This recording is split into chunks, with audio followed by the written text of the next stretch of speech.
கையில் இருக்கு, அந்த கையில் இருக்கு, அந்த கையில் இருக்கு. என்ன பண்ணணும்னா எல்லாரும் அப்படியே காமிக்கணும். நிறைய பிரதட்சணமாக காமிச்சிடும். இந்த கையில் அச்சத புஷ்பம்லாம் எடுத்துட்டு இருக்கல நீங்க. கிருஷ்ணதெய்வம், குலதெய்வம், சுப்பிரமணியர், இப்படி பிரதட்சணம் எல்லாத்தையும் காமிச்சு ஆசீர்வாதம் வாங்கிட்டு ஒரு முடிச்சு போடணும். அப்புறம் மாநாட்டம் போடணும்.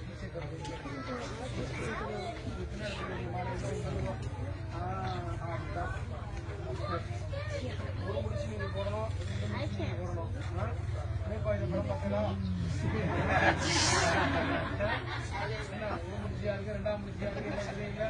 நான் சொன்னா அது வந்து மறந்துடும். அழைப்பாங்கன்னா மறக்க ஒரு முடிச்சு நீங்க போடணும், ரெண்டு முடிச்சு நீங்க போடணும். அதே பிரதட்சமா எல்லாரும் தியானம் பண்ணி காமிக்கணும்.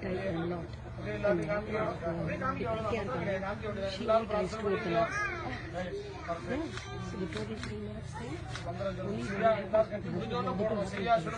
பாத்தியா ரெடியா இருக்கா? குட்டி சௌரியா ரெடியா? ஓகே. ஓம் ஆங்கல்யம் தந்தனானேன மம ஜீவனா கேதுனா